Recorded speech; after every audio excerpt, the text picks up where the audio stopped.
Hello and welcome to another episode of By the Horns. Today I spoke to Carel and Carl from CryptoConvert. Now, these are the guys who made the integration with Pic'n Pay happen, which allows you to pay with Bitcoin and Pic'n Pay. Pretty cool. Before we get into that though, I want to tell you about a new product we've just launched at Bitwise called SatStacker. Now SatStacker is the easiest way to accumulate Bitcoin passively to your own self-custody wallet. It allows you to set up a repeat purchase order directly from your bank account, and then we send you the sats directly to your own self-custody wallet. So we don't hold on to your Bitcoin, you get your Bitcoin to your own custody directly, and it runs passively in the background. Really set and forget. You can set as many orders as you want. So if you've got some kids you want to stash some Bitcoin away for the long term, you can have multiple orders running to hardware wallets for each one of your kids. You can go to a software wallet that's for free, you set up on your phone, whatever you want. Super easy, runs on a weekly basis or a monthly basis, and you're completely in control of the whole operation. The only self-custody stacking service in South Africa. We're very, very proud of it. Go check it out, bitwise.io. Cool, guys. With that, on to the interview with CryptoConvert.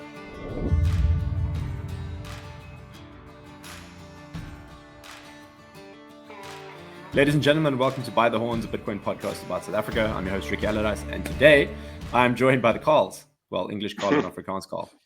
Welcome, guys. Carel and Carl from CryptoConvert. Welcome, guys. Good to have you here. Thank you, Ricky. It's good to be back on the show. Carel, is this your third appearance? Second. Third appearance? Second one. Okay, well, three's a charm, huh? Oh, okay. On that note, let me introduce myself. So my name's Carel, as you said. I am the founder of CryptoConvert. I've been working on things in the crypto space. And I know you don't like the word crypto, so let's use the word Bitcoin today, because this is a proper Bitcoin podcast. I've been working in the Bitcoin space for many years, since 2013. I'm also co-founder of Luno. And even before that, I've tried to push Bitcoin adoption. So today we're talking about this Pic'n Pay integration, which is very exciting for us, and looking forward to your questions. Great. Carl, if you don't mind telling us a bit about yourself. Cool. Yeah. So I'm a bit later to the Bitcoin party than Carel was. I read the white paper back in 2011, I think, and I got very excited about it. And then, to be honest, I got a little bit put off by the hype and speculation when my mother-in-law started asking me whether she needed to buy Bitcoin, and how much, when she should buy it and sell it. I thought, okay, this isn't for me. And then Carel actually came along about a year ago now and explained to me that this is with Lightning, it actually becomes a practical form of money, which is the part that excites me. So I've done a bunch of stuff in the payment space, and the really annoying thing about doing anything in payments or fintech has always been, you've got to go and convince a bank to let you into their little walled garden and to be able to do anything interesting. And I was like, hang on a second, here's a way to do payments without needing to ask for permission. So that sounded like a lot of fun. Yep. Yeah. So, I mean, what you guys have been working on, Carel swore us to secrecy for a number of months. So we knew you guys were working on the pilot with Pic'n Pay, so it was super exciting. But now it's public knowledge, so we can speak about it publicly. So yeah, if you guys want to tell us a bit about what the pilot was with Pic'n Pay, and what you guys got now. So this pilot it's actually not the first pilot that Pic'n Pay has done, trialing Bitcoin payments at the point of sale. You can find some articles about the initial pilot, which was in 2017. That pilot was done with Luno, and at that time we were also very, very excited about it. We also had at that time the pay-fast integration and the bid or buy integration, so it felt like the golden era of Bitcoin payments, because you could buy stuff and take a lot. And now potentially you might be able to buy stuff at Pic'n Pay. So we set up everything, did all the hard work, and then Pic'n Pay has a campus store in Kenilworth. So we activated the Bitcoin integration there, went there, and one of the executives did the first test. So he stood there with his shopping basket, didn't buy a lot of stuff. It was something like 100 Rand. But the problem was, at that time, the Bitcoin blockchain was pretty busy, and Luno calculates fees dynamically. And so when he wanted to pay for his 100 Rand basket, the transaction fee was something like 200 Rand. So it ended up not being a very good experiment. They said, okay, well, thank you for your effort, but we can't continue with this. It's not viable for our customers. And then skip ahead, number of years, I'm experimenting with Lightning things for payments. I built a little app where you can buy electricity vouchers with Lightning, and I found that it worked really well. It was actually pretty reliable, much more reliable than I expected, and it had some other advantages that I also didn't expect. So it felt like a very good drop-in solution. And then by coincidence, I hope Dave doesn't mind I mention his name, but Dave Glass, who's the CEO of Electrum, they do Pic'n Pay's QR integrations at their point of sale. He, per chance, messaged me and said, how about we try this Bitcoin payment trial at Pic'n Pay again? And I replied and said, I think I've got something for you that's going to work. So we kicked off the project late last year. It's been about a year coming. We worked with the product development team at Pic'n Pay, fantastic people, very competent. And we got the integration done. We started the pilot, a private pilot in June already. So we already had some transactions coming through. And this time, instead of paying 200 Rand for the basket and fees, it was more like 30 cents and maybe even less. Sometimes it's a zero fee. Depends on your wallet and how it's connected to the network.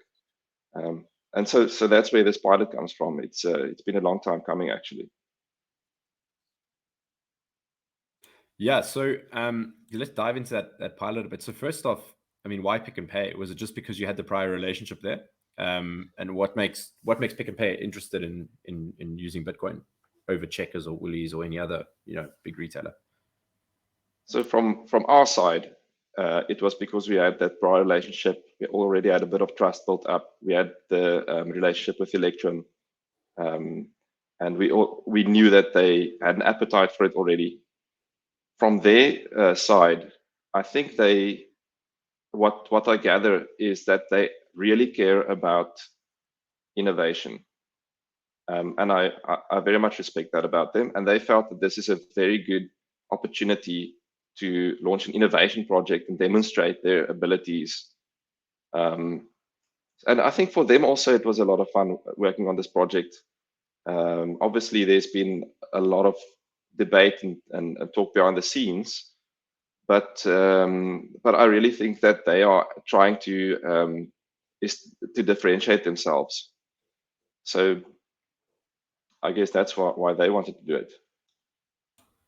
Okay, cool. Yeah, makes sense.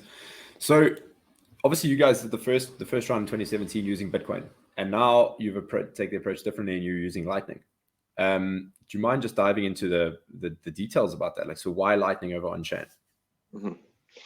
Yeah, so Lightning has many advantages. The most obvious advantage is that the transaction fees are significantly lower than Bitcoin on-chain fees. And then settlement can also happen much faster. You can be certain that you've received funds much quicker. There's other advantages as well. So with the previous integration, it was always a problem if the payment didn't succeed. And what we found is that there's a lot of conditions that could cause the payment to fail. For example, a customer could send the wrong amount. That happened very easily. A customer could take too long to send the payment. They might send it late. And what happens when the payment doesn't go through is that then you receive some Bitcoin and you have to send it back. So then you again incur a second on-chain transaction fee, right? So it didn't work well in that regard. But with Lightning, what you can do is you can create something called an invoice. That invoice specifies an exact amount, and it also gives you a time window. So if the payment can only happen in the time window, it has to be for that exact amount. And then another advantage is you can create what they call a hold invoice. And a hold invoice kind of, as for us as an intermediary, that's important, because what we need to do is we need to control the flow of the payment. So the payment's coming in, and then we have to decide, is the payment going to be successful? Then we pass it on to the merchant, or we say, the payment's not successful, then we have to return it back to the sender. And with Lightning, you can do that return without a separate transaction. You can do it as part of that one transaction. That's actually for us the major advantage. So I mean, we were not skeptical, but we were worried that Lightning isn't mature enough to handle these kind of transactions. But so far, we've seen incredible success rate. I would say like 99.99% success rate. Whereas previously with on-chain transactions, it wasn't great. It was maybe 70%, and then for 30% of the transactions, you have to again do a refund. So, I mean, it's a night and day difference. Okay, so that's brilliant, right? So that Lightning is the secret sauce here that makes us work, really. Definitely, yeah. Okay, so obviously something about Lightning that is really a big one is the fees, right?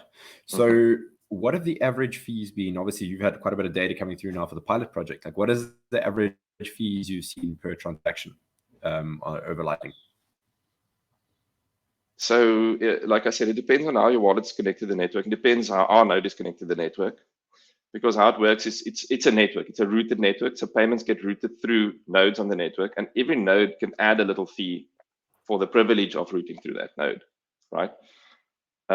So what we did is we had a relationship with one of the larger nodes on the Lightning network that actually let you pre-purchase incoming Lightning capacity, and then that node would not charge your customers an additional fee.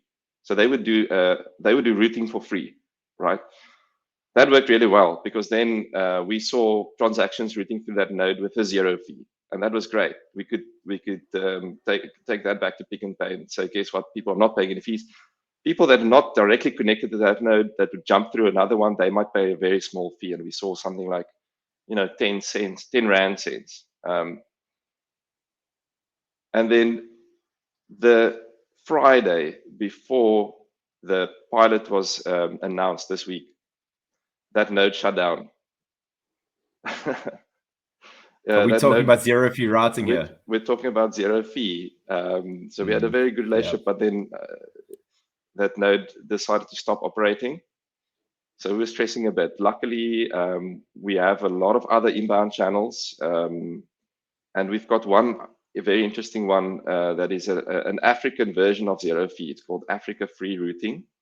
And so anybody that's thinking about maybe establishing a channel to us, it'll always be better to establish a channel with our upstream providers, and particularly Africa Free, because that gives it the same 0 fee advantage, and it's a routing node. It expands the capacity of the network, whereas we are like, I know this is getting very technical, but we are like a termination node. We just receive, and we don't route transactions. So we prefer not to have people open channels directly to us because it won't be that advantageous to you.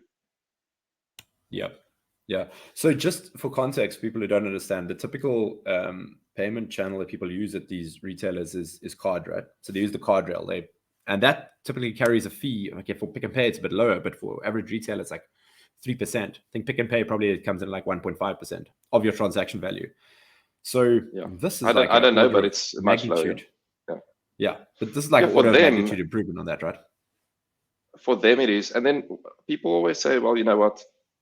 Now I, as the customer, I'm suddenly paying a network fee that I never used to do, because with the credit card, I paid 0 fee. Actually, like you're saying, the merchant is covering that credit card fee, which means they have to increase the prices that they're charging when they sell the goods. So you're actually paying a fee either way. It might just be hidden. It's been socialized.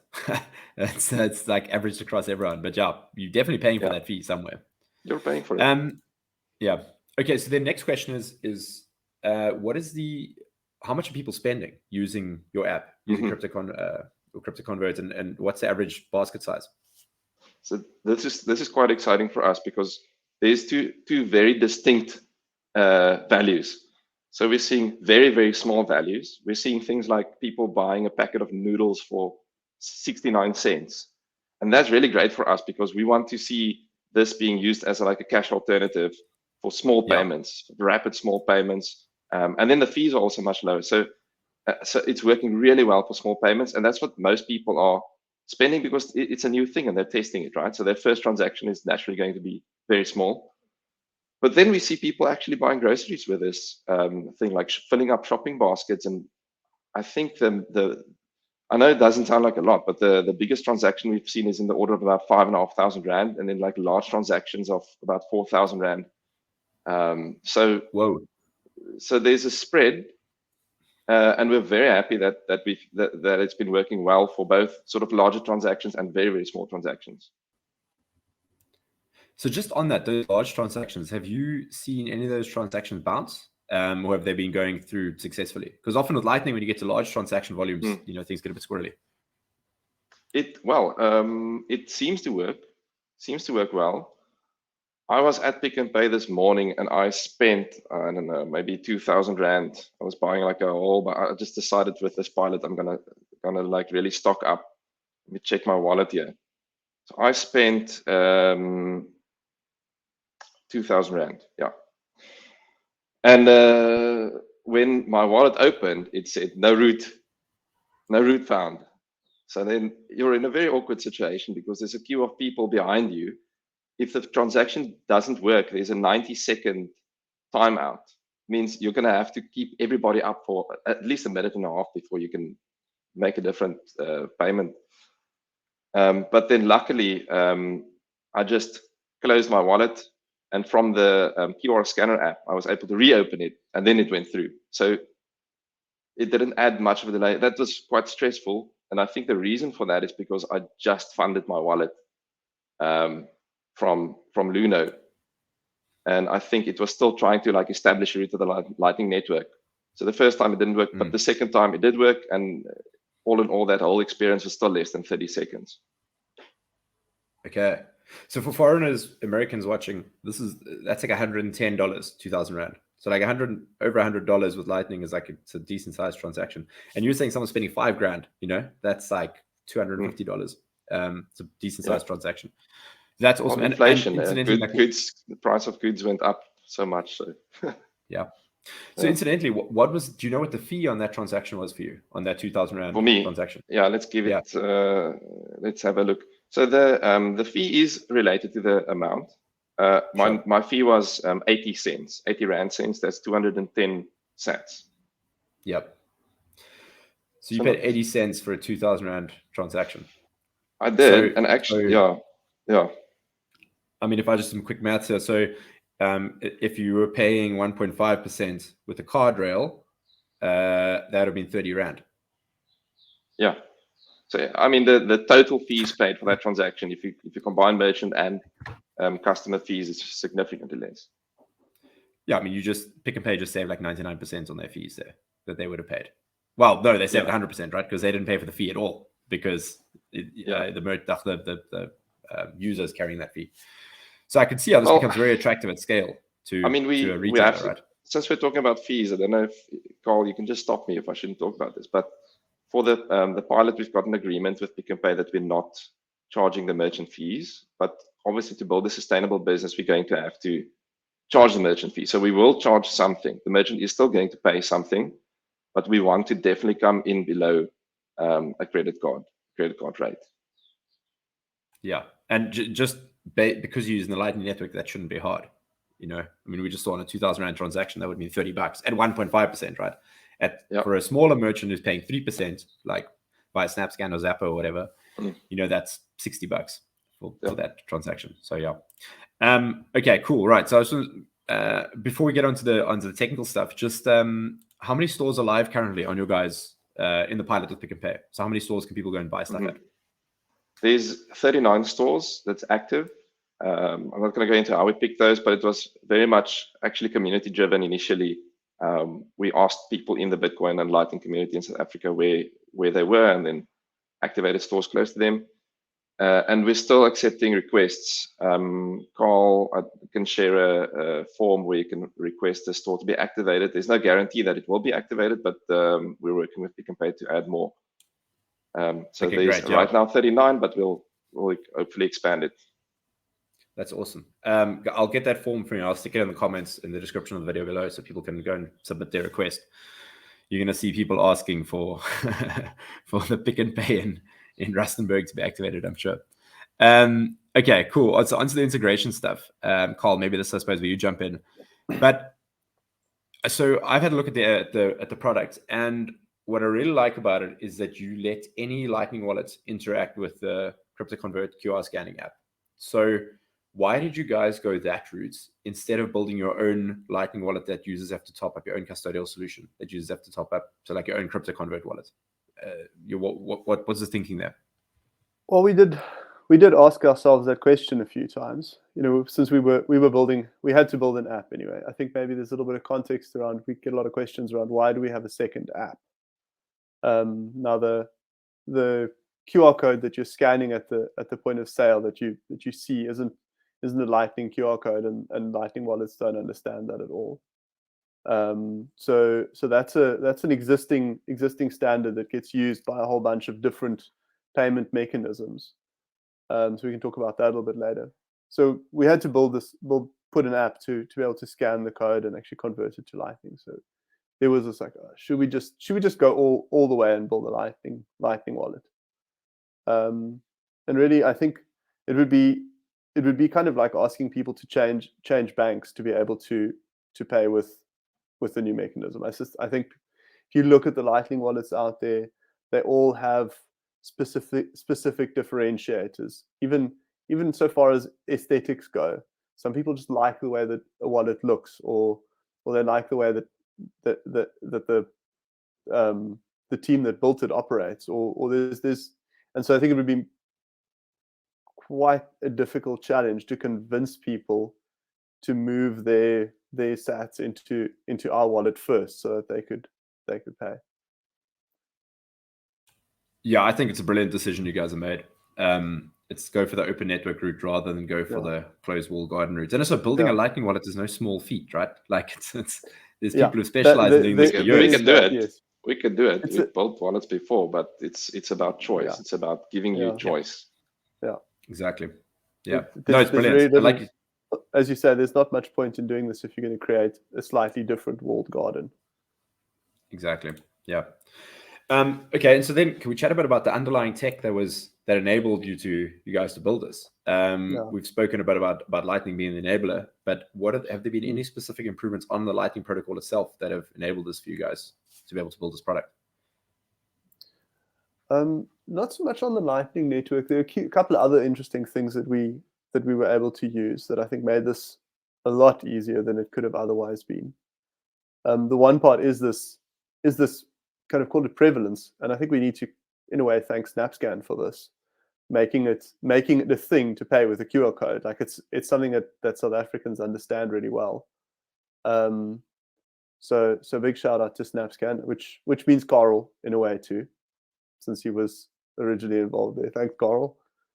So sort of just that mechanism, and so that built in, and it resulted in the fact that there's actually a standard for merchant presented QR codes now, that gets used by SnapScan and MasterPass, and I think Zapper also supports it and so forth. And so that was already built into the point of sale. So that was a really, really handy piece of building block to have.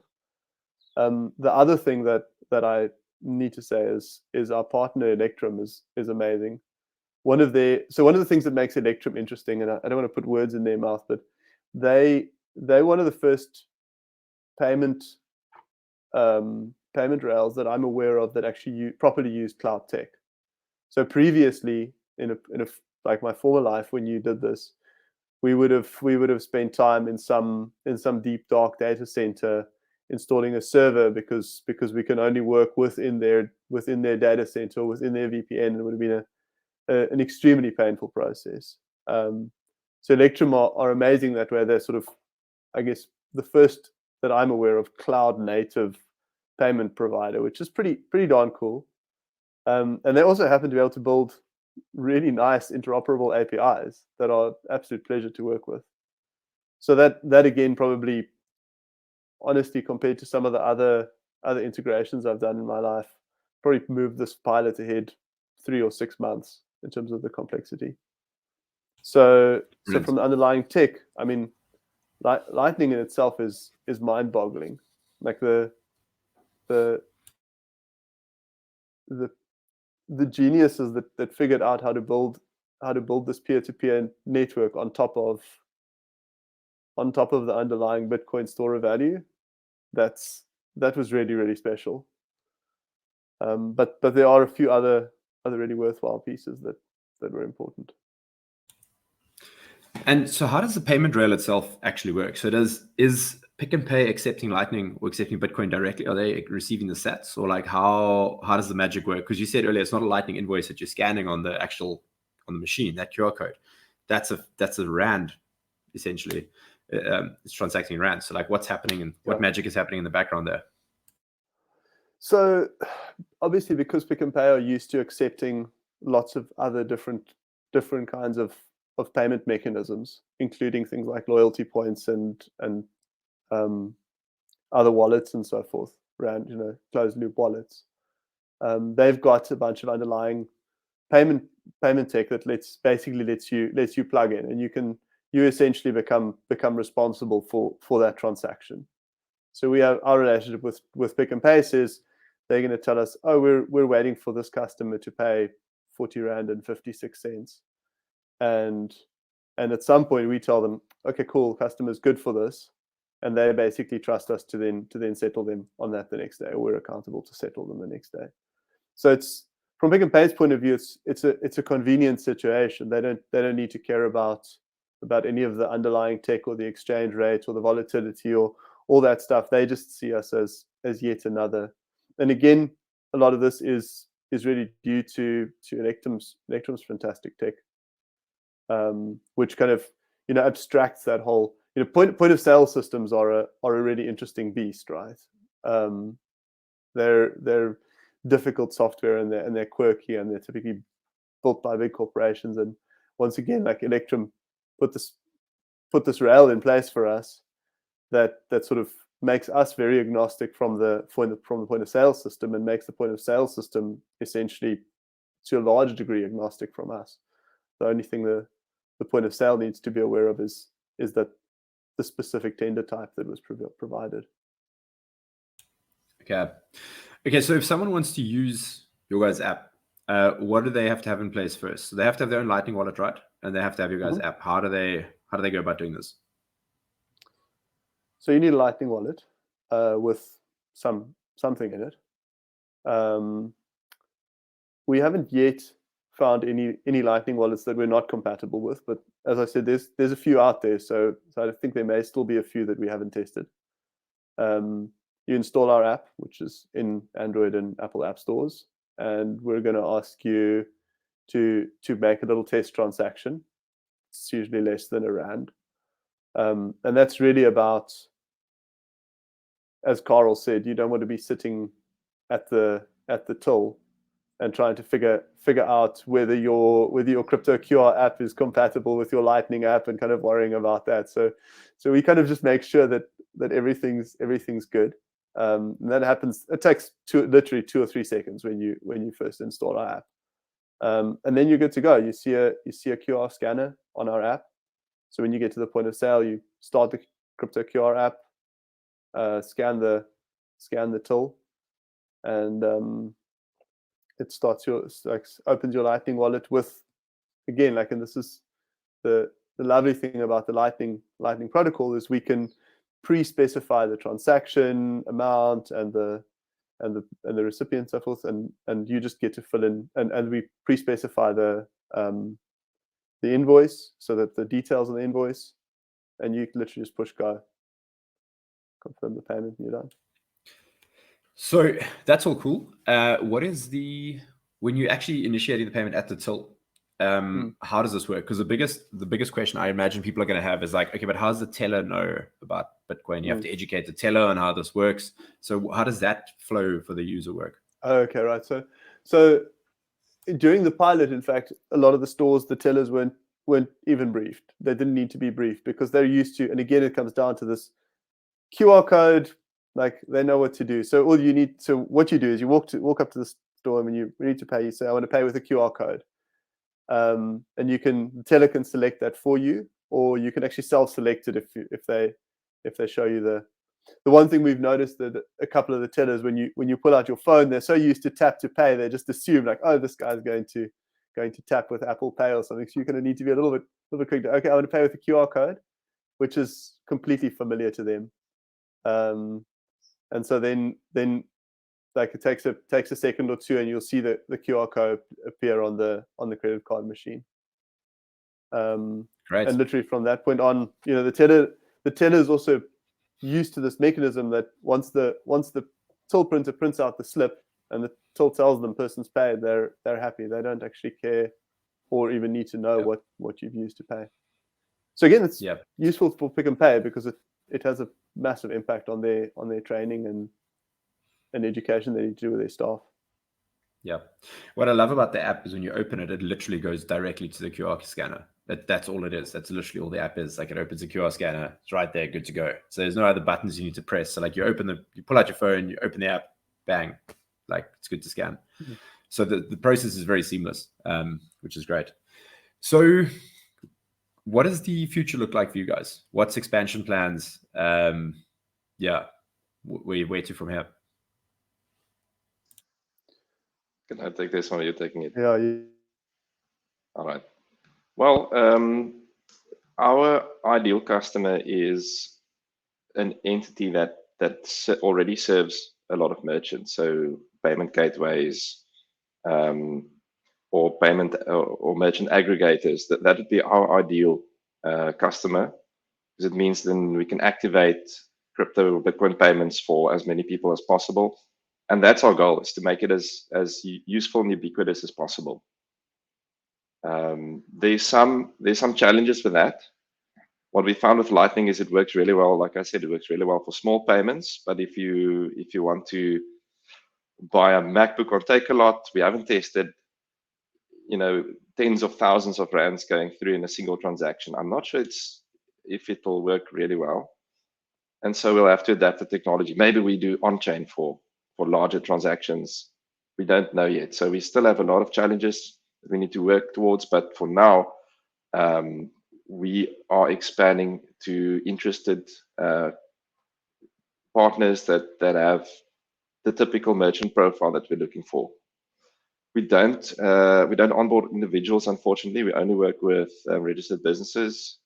And I think we'll start really ramping up our marketing next year, because for now we're still kind of trying to focus on this Pic'n Pay pilot and dedicating our resources to that. But we are starting to accept inbound requests. Okay, great.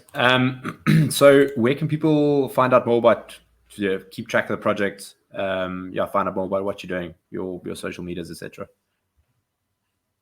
Okay, I think you'll add this link or any links to the comment section. There's a project page on our website, CryptoConvert.co.za/PNP for Pic'n Pay. There's a map. I saw there's a Bitcoiner map that I think we'll add as soon as we get around to it. But for now, it's a Google map with active stores and some instructions, like we talked about in this interview. And then our Twitter handle, you can follow us there, and if you add us, we'll respond to that. Try to be responsive there. That's probably the best way to contact us on social media or keep track of us. And then if you need support, you can contact help@cryptoconvert.co.za, or if you need info, you can contact info@cryptoconvert.co.za. Brilliant. Cool, guys. I know we've all got jobs to get to this morning. So thank you very much for your time. It's been great chatting to you guys. And really, like, this project has got me so excited. It almost brought a tear to my eye when I saw people buying stuff in Pic'n Pay with Bitcoin. It's unreal. I actually bought two pizzas this morning as well. I bought two pizzas. So I'll tell you what that was. That wasn't part of, I paid separately. My wife said, you got to pay separately, then we'll take that still slip and we'll frame it. So I paid, it wasn't 10,000 Bitcoin. It wasn't 10,000 Bitcoin, but it was 53,000 sats. Okay. Nice. That's So deflation. That's price out. Deflation in Bitcoin terms, yeah? Cool. Cool, guys. Thank you very much for your time. And yeah, we'll be chatting shortly, I'm sure. And all the best to the project. I'm very excited about Thank it. you. Thank you, Ricky. Thanks, Ricky. Cool. Nice to Thanks, guys. Have a good one. Cheers. Bye.